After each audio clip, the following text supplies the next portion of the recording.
इस कविता में कवि मनुष्यता का सही अर्थ समझाने का प्रयास कर रहा है।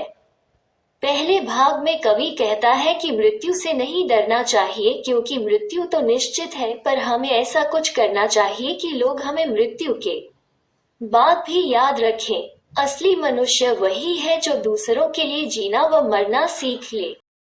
In this poem, the poet is trying to explain the true meaning of humanity. In the first part, the poet says that one should not be afraid of death because death is certain, but we should do something that people remember us even after death. The real man is the one who learns to live and die for others. दूसरे भाग में कवि कहता है कि हमें उदार बनना चाहिए क्योंकि उदार मनुष्यों का हर जगह गुणगान होता है। मनुष्य वही कहलाता है जो दूसरों की चिंता करे। In the second part, the poet says that we should be generous because generous people are praised everywhere. He is called a man who cares for others. तीसरे भाग में कवि कहता है कि पुराणों में उन लोगों के बहुत उदाहरण हैं जिन्हें उनकी त्याग भाव के लिए आज भी याद किया जाता है। In the third part, the poet says that there are many examples in the Puranas of those people who are still remembered for their sense of sacrifice. सच्चा मनुष्य वही है जो त्याग भाव जान ले। चौथे भाग में कवि कहता है कि मनुष्यों के मन में दया और करुणा का भाव होना चाहिए।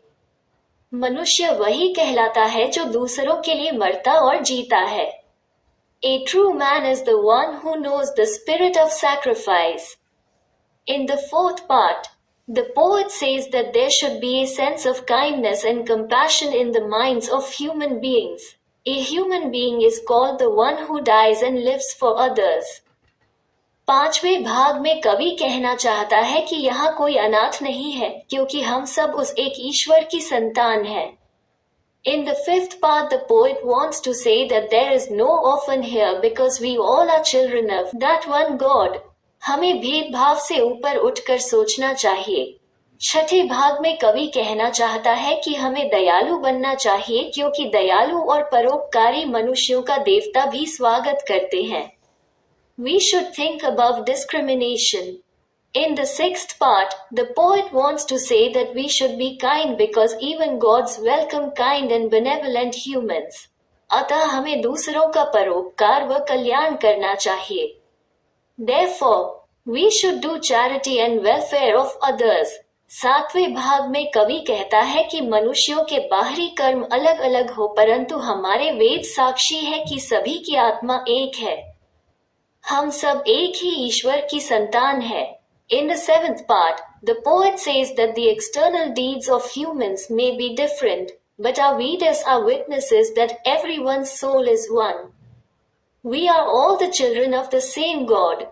अतः सभी मनुष्य भाई बंधु हैं और मनुष्य वही है जो दुहक में दूसरे मनुष्यों के काम आए।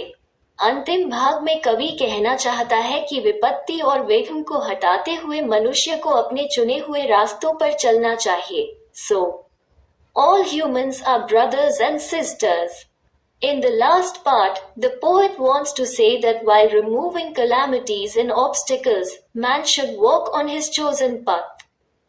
हुए मनुष्य को आपसी समझ को बनाए रखना चाहिए और भेदभाव को नहीं बढ़ाना चाहिए। ऐसी सोच वाला मनुष्य ही अपना और दूसरों का कल्याण और उद्धार कर सकता है। People should maintain mutual understanding and not increase discrimination. Only a person with such thinking can do welfare and upliftment of himself and others. Thank you for watching. Hope you like this video. If you do like, then please give it a thumbs up and share the video with your friends and classmates. If you are new here, do subscribe to the channel and press on the bell icon so that you will not miss out on the latest lessons and MCQs.